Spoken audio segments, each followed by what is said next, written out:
Bismillahirrahmanirrahim. Allah'a hamd, Efendimiz Hazreti Muhammed Mustafa'ya sonsuz salat selam olsun.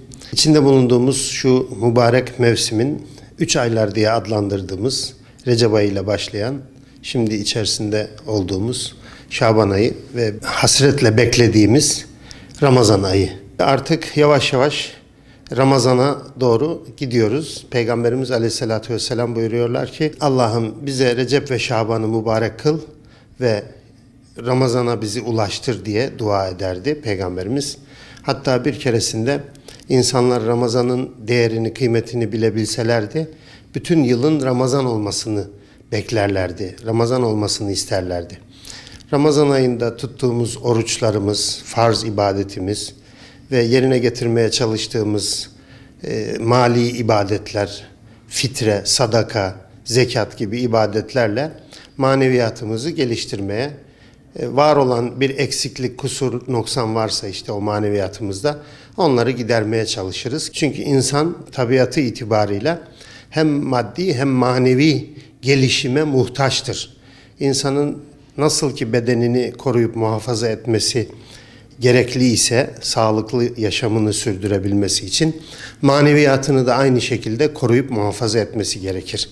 Maneviyattaki oluşan eksiklikler, noksanlıklar işte insanın hem bedeni hem sosyal çevreyle olan ilişkisini bozan bir şeydir ki işte sürekli biz o maneviyat dediğimiz ibadetlerle, dualarla, tesbihlerle inancımızın bir gereği olan o ibadetleri, eksiklerimizi gidermek için yerine getirmeye çalışıyoruz. Ramazan ayı bunun için bize önemli bir fırsat tanıyor. İşte bu fırsatı en iyi şekilde değerlendirebilmek müminlerin en önemli vazifelerinden bir tanesi haline geliyor. İbadet mevsimini en iyi şekilde değerlendirebilmek için tabii ki bir hazırlık gerekir. Bu hazırlıkların içerisinde en önemlisi insanın kendinin manen huzur bulacağı o hazırlığı kendi içerisinde yapmalı. Ramazan ayı geliyor, Allah'ın rahmeti coşuyor. Ben de bu rahmetten ne kadar istifade edebilirim diye kendi gönlünü, kalbini buna açması gerekiyor. Tabii ki varsa bir meşguliyeti, fazlaca bir meşguliyeti, o meşguliyetlerin azaltılması ve Ramazan'a odaklanması gereklidir. Zira bu ayın rahmeti, bereketi, fazileti diğer hiçbir ayda bulunmayan bir fazilet ve bereketle süslenmiştir.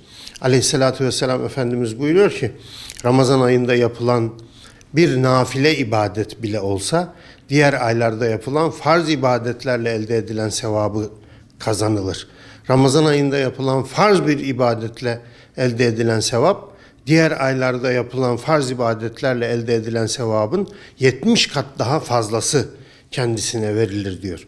Dolayısıyla değeri, kıymeti Allah tarafından artırılmış olan bu ayın müminler için rahmet, bereket ve fazilet ayı olduğunun bilinciyle elimizden gelen ne varsa farz, vacip, sünnet, müstehap yapabildiğimiz, gücümüzün yettiği ne varsa bu ayda eksiksiz, noksansız yerine getirmeye çalışmak lazım. Ramazan ayının bir özelliği de tabii ki bunu sürekli söyleriz.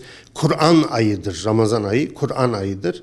İşte Kur'an'la fazlaca meşgul olmak, hatimler okumak, mukabeleler okumak, gece kalktığımızda mutlaka o seher vaktinde, sahura kalktığımızda Kur'an'dan bir parça okumak, gece namazı kılmak gibi ibadetlerle Ramazan-ı Şerif'i değerlendirmeye çalışıyoruz.